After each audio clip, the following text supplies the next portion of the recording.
Hello दोस्तों, तो स्वागत करता हूं आपका अपने चैनल पर। हर हर महादेव। तो दोस्तों, अगर आप लोग वीकेंड्स पर ऋषिकेश आने का प्लान बना रहे हैं या फिर ऋषिकेश घूमने का प्लान बना रहे हैं, तो मैं आज आपको इस वीडियो में बताने वाला हूं कैसे आप ऋषिकेश पहुंच सकते हैं और कहां आप ऋषिकेश घूम सकते हैं, कहां कहां आप कैसे आप ऋषिकेश को एक्सप्लोर कर सकते हैं। तो ये सारी जानकारी आज मैं आपको इस वीडियो में देने वाला हूँ।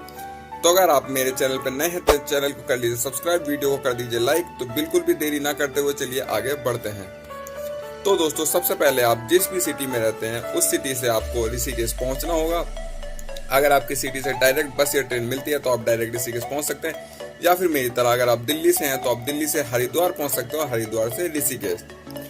तो आप सबसे पहले हरिद्वार पहुंचिए और हरिद्वार से ऋषिकेश। हरिद्वार में आप गंगा आरती एंजॉय कर सकते हैं। उसके बाद आप वहां से बस या टैक्सी पकड़ के आराम से ऋषिकेश पहुंच सकते हैं। तो मैं सबसे पहले गया था हरिद्वार, वहां मैंने एंजॉय की थी गंगा आरती और बहुत ही मजा आया था दोस्तों, बता नहीं सकता। और बहुत ही आराम से फिर मैं ऋषिकेश पहुंच गया था। तो ऋषिकेश पहुंचने के लिए आपको काफी सारे पब्लिक ट्रांसपोर्ट देखने को मिल जाएंगे जो आपको ऋषिकेश आराम से छोड़ देंगे। तो आप चाहें तो बस से भी जा सकते हैं या फिर टेम्पो से जा सकते हैं। काफी सारे पब्लिक ट्रांसपोर्ट आपको मिल जाएंगे जो आपको 60 से 70 रुपए में ऋषिकेश छोड़ देंगे। तो दोस्तों, सबसे जरूरी बात, जब भी आप बस या टेम्पो से ऋषिकेश जाए तो उन्हें जरूर बता दें आपको लक्ष्मण झूला जाना है या फिर तपोवन जाना है या राम झूला जाना है। नहीं तो आपको पीछे ही छोड़ देंगे। उसके बाद वहां से आपको पैदल जाना पड़ेगा या फिर आपको वहां से रिक्शा वगैरह करना पड़ेगा जो आपको से फिर एक्स्ट्रा किराया ले लेंगे, या फिर आपको पैदल जाना पड़ेगा 1.5 से 2 किलोमीटर। तो आप ये ध्यान रखिएगा, आप अपने हिसाब से मैंने आपको बता दिया है। तो आप ऐसे ऋषिकेश पहुंच सकते हैं। तो दोस्तों चलिए आगे बढ़ते हैं, आपको होटल कहाँ लेना है। तो दोस्तों, अगर आप लोग ऋषिकेश आते हैं और आपकी प्रायोरिटी है राम झूला और राम झूला के पास सारी जगह एक्सप्लोर करना, तो आप राम झूला के पास होटल ले सकते हैं। या फिर आपकी प्रायोरिटी है बजट में होटल लेना, तो आप लोग तपोवन जा सकते हैं। तपोवन में आपको बजट में होटल मिल जाएंगे। राम झूला और लक्ष्मण झूला के पास थोड़े होटल महंगे मिलते हैं। तो अगर आपकी प्रायोरिटी है गंगा व्यू एंजॉय करना, वहाँ बैठ के शांति से एंजॉय करना, वहाँ के आसपास के नज़ारे घूमना, तो आप लोग राम झूला के पास होटल देख सकते हैं। वहाँ राम झूला के पास जो होटल मिलेंगे वो आपको 1500 से स्टार्टिंग प्राइस में मिलेंगे। इसके बाद ये प्राइस बढ़ता रहता है। और तपोवन है, आपको 1000 से 1200 रुपए में होटल आराम से मिल जाएंगे। तो आप अपने हिसाब से देख लीजिएगा। इसके अलावा दोनों ही जगह जब भी आप होटल लेंगे तो वहाँ की अलग अलग प्रायोरिटी रहेगी। अगर आप राम झूला के पास होटल लेते हैं तो राम झूला के पास आप राम झूला, लक्ष्मण झूला, वहाँ के सारे आश्रम पहले दिन एंजॉय कर सकते हैं अगर आप एक दिन के लिए आते हैं। अगर आप तपोवन में होटल्स लेते हैं तो वहाँ पर आप वाटरफॉल्स घूम सकते हैं, क्योंकि तपोवन के पास सीक्रेट वाटरफॉल और मीर वाटरफॉल पास पड़ते हैं। तो आप ये ध्यान रखिएगा। तो चलिए अब बात करते हैं, अगर आप एक दिन के लिए आते हैं तो कहाँ कहाँ घूम सकते हैं। अगर आप एक दिन के लिए आते हैं तो आप अपने हिसाब से होटल ले सकते हैं। अगर आप होटल लेना चाहते हैं, अगर आप होटल नहीं लेना चाहते हैं तो आप लोग राम झूला जा सकते हैं या फिर वाटरफॉल जा सकते हैं। आप सबसे पहले वहाँ पे स्कूटी हायर करिए। स्कूटी आपको 500 रुपये रेंट पे मिल जाएगी, लेकिन उसके लिए आपको अपना ड्राइविंग लाइसेंस और आधार कार्ड दिखाना पड़ेगा। अगर आपके पास ड्राइविंग लाइसेंस नहीं है तो आपको स्कूटी नहीं मिलेगी भी तो आपको अपना रिस्क होगा, चालान वालान आपको खुद ही भरना पड़ेगा। इसके अलावा जब भी आप स्कूटी रेंट पे लेते हैं पेट्रोल आपको खुद डलाना पड़ेगा। तो ये बात आप ध्यान रखिएगा। बाकी स्कूटी वहाँ पे रेंट के लिए काफ़ी सारी जगह है जहाँ से आप स्कूटी रेंट पे ले सकते हैं, या फिर आप जिस भी होटल में रूम लेते हैं वो होटल वाले भी आपको स्कूटी प्रोवाइड करवा देते हैं। तो ये बात आप ध्यान रखिएगा। इसके अलावा बात करते हैं, आप लोग राम झूला घूम सकते हैं, लक्ष्मण झूला घूम सकते हैं। लक्ष्मण झूला तो अभी बंद है, लेकिन उसके बगल में आप देख सकते हैं कि वहाँ पे कांच का पुल बन रहा है जिस पर भी काम चल रहा है। तो अभी वो कुछ दिनों में बनकर तैयार हो जाएगा, कुछ महीने लगने वाले हैं। बाकी वहाँ से आप गंगा व्यू एंजॉय कर सकते हैं, काफ़ी बढ़िया व्यू रहने वाला है वहाँ पे। इसके अलावा अगर आप तपोवन में होटल लेते हैं तो आप सबसे पहले जा सकते हैं नीर वाटरफॉल। अगर आपकी प्रायोरिटी है वाटरफॉल एंजॉय करना तो आप नीर वाटरफॉल जा सकते हैं, वहाँ पे नहा सकते हैं, या फिर सीक्रेट वाटरफॉल जा सकते हैं। तो पहले दिन आप इन जगहों पे घूम सकते हैं अगर आप एक दिन के लिए आते हैं। या फिर अगर आप राफ्टिंग के लिए आ रहे हैं तो राफ्टिंग के लिए आपको काफ़ी सारे ऋषिकेश में मिल जाएंगे लोग जो आपको राफ्टिंग के लिए पूछने वाले हैं। वहाँ पे जगह जगह पे लोग खड़े रहते हैं जो आपसे राफ्टिंग के लिए पूछेंगे आपको राफ्टिंग करनी है या नहीं। तो 600 रुपये से राफ्टिंग स्टार्ट हो जाती है। उसके अलावा 800-1200 रुपये तक ये जाती है। बाकी आप बार्गेनिंग भी कर सकते हैं। अगर आप देख सकते हैं कि रस कम है तो आप बार्गेनिंग कर सकते हैं, हो सकता है वो रेट कम कर लें।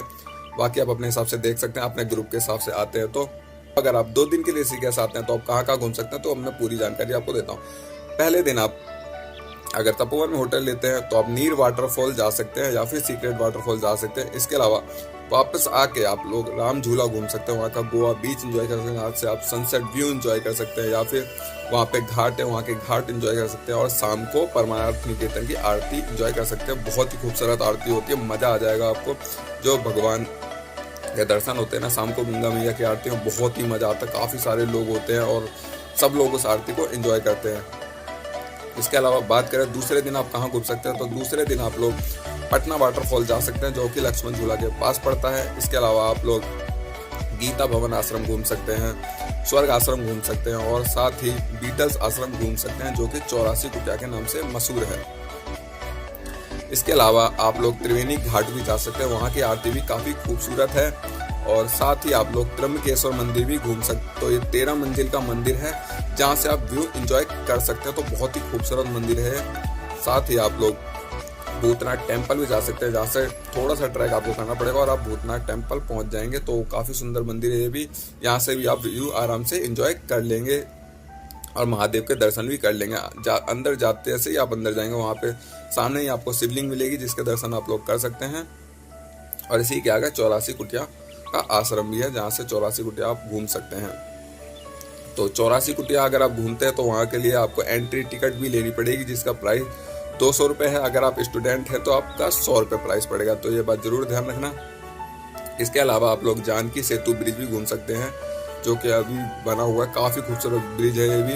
यहाँ पे जो बीच में हवा आती है ना, काफ़ी मज़ा आ जाता है। और साथ यहाँ पे साइड में स्कूटी के लिए जगह और बीच में पैदल चलने वालों के लिए जगह, और साथ ही राम झूला में भी आपको बहुत मज़ा वाला है। जब भी आप राम झूला में चलेंगे तो राम झूला काफ़ी एक्सपीरियंस भाई अलग ही होता है। वहाँ पे जैसे आप बीच में जाएंगे तो झूला हिलता है और हवा भी काफ़ी तेज आती है। तो इन जगहों पे आप लोग घूम सकते हैं। तो टोटल मैंने आपको जगह बता दी है। साथ ही आप लोग अगर आप कहीं खाना चाहते हैं अच्छे होटल में, तो आप चोटी वाला रेस्टोरेंट जा सकते हैं। वहाँ पे आपको काफ़ी अच्छा खाना मिल जाएगा और बजट में भी मिल जाएगा। तो इन जगहों पे घूम सकते हैं। चोटी वाला रेस्टोरेंट वैसे काफ़ी फेमस है। साथ ही अगर आप वहाँ पे मार्केट वगैरह भी घूमना चाहते हैं, कुछ लेना चाहते हो, काफ़ी सारी मार्केट वहीं बाहर लगी हुई है, तो आप वहाँ से कुछ भी ले सकते हैं अगर आप वहाँ से शॉपिंग वगैरह थोड़ी करना चाहते हैं। तो रात को तो यहाँ का व्यू और भी काफ़ी एंजॉय होने वाला है। आप मैंने बता दिया आप आरती कहाँ एंजॉय कर सकते हैं। आप त्रिवेणी घाट जा सकते हैं, आप परमार्थी कीर्तन की आरती एंजॉय कर सकते हैं। दोनों में से एक जगह आप जा सकते हैं। अगर आप 3 से 4 दिन के लिए आते हैं तो आप दोनों जगह घूम सकते हैं, दोनों जगह की आरती घूम सकते हैं। साथ में और भी काफ़ी जगह घूम सकते हैं, साइट सीइंग कर सकते हैं ऋषिकेश का। साथ ही आप नीलकंठ मंदिर जाते हैं, अगर आप 2 से ज़्यादा दिन के लिए आते हैं। वैसे आप 2 दिन के लिए आते हैं तो भी आप अपनी प्रायोरिटी के हिसाब से नीलकंठ मंदिर जा सकते हैं। नीलकंठ मंदिर जाएंगे तो आपको थोड़ा ज़्यादा टाइम लग जाएगा, इसलिए आप देख लीजिएगा आपकी प्रायोरिटी क्या है। तो इन सब जगहों पे आप लोग घूम सकते हैं। तो मैंने आपको सारी जगह बता दी है, फिर भी मैं आपको एक बार और बता देता हूँ। आप लोग जा सकते हैं राम झूला, लक्ष्मण झूला, जानकी ब्रिज, परमार्थ निकेतन आश्रम, स्वर्ग आश्रम, साथ ही गीता भवन आश्रम, बीटल्स आश्रम, भूतनाथ मंदिर, त्र्यंबकेश्वर मंदिर, चोटी वाला रेस्टोरेंट पे आप लोग खाना खा सकते हैं। साथ ही Neer waterfall, Patna waterfall, secret waterfall, इन जगहों पे आप नहाने जा सकते हैं। गोवा बीच पे आप नहा सकते हैं, बहुत ही मज़ा आने वाला है भाई। आप लोग ऋषिकेश आ रहे हैं और प्लान बना रहे हैं वीकेंड पे, तो जरूर बनाइएगा, बहुत ही बढ़िया जगह है। तो बात करते हैं अब आपके टोटल बजट की। अगर आप 2 दिन के लिए ऋषिकेश आते हैं तो आप लोग बजट के हिसाब से होटल ले सकते हैं। आपको 1000 रुपये से होटल मिलना स्टार्ट हो जाएगा। तपोवन में आपको 1000 रुपये में होटल मिल जाएगा और राम झूला में आपको 1500 रुपये में होटल मिल जाएगा। तो टोटल बजट आपका रहने वाला, अगर आप 1 दिन के लिए आते हैं तो 2 से 2500 रुपये। अगर आप 2 दिन के लिए आते हैं तो आपको 3 से 4000 रुपये लग जाएगा, अगर आप स्कूटी वगैरह हायर करते हैं तो। और राफ्टिंग वगैरह नहीं करते, अगर राफ्टिंग वगैरह भी करेंगे और एक्टिविटीज़ भी करेंगे तो ये बजट आपका ऊपर जा सकता है। वैसे मैंने नॉर्मल आपको बता दिया, अगर आप 1 दिन के लिए आते हैं तो पर पर्सन आपको 2 से 2500 रुपये लग जाएगा, और 2 दिन के लिए आते हैं तो 3 से 4000 रुपये पर पर्सन आपका बजट रहने वाला है। बाकी आप एक्टिविटीज़ वगैरह भी करेंगे तो वो आपका बजट थोड़ा ज़्यादा रहने वाला है, तो आप अपने हिसाब से देख लीजिएगा। मैंने आपको सारी जानकारी दे दी है। अगर आपको मेरे द्वारा दी गई जानकारी अच्छी लगी हो तो वीडियो को कर दीजिए लाइक, और मेरे चैनल पर नए हैं तो चैनल को जल्दी सब्सक्राइब। मैं ऐसी वीडियो आपके लिए लाता रहता हूँ। तो चलिए मैं मिलता हूँ आपसे अगली वीडियो में। इसके अलावा दोस्तों मैं दिल्ली से हरिद्वार और हरिद्वार से ऋषिकेश कैसे गया था ये मैंने वीडियो डाल रखी है, तो आप चाहे उस वीडियो को भी चेक कर सकते हैं। साथ ही मैंने अपना पूरा ब्लॉग डाला हुआ है ऋषिकेश का, वो भी आप चेक कर सकते हैं और एंजॉय कर सकते हैं। चलिए मैं मिलता हूँ आपसे अगली वीडियो में, तब तक के लिए बाय। हर हर महादेव।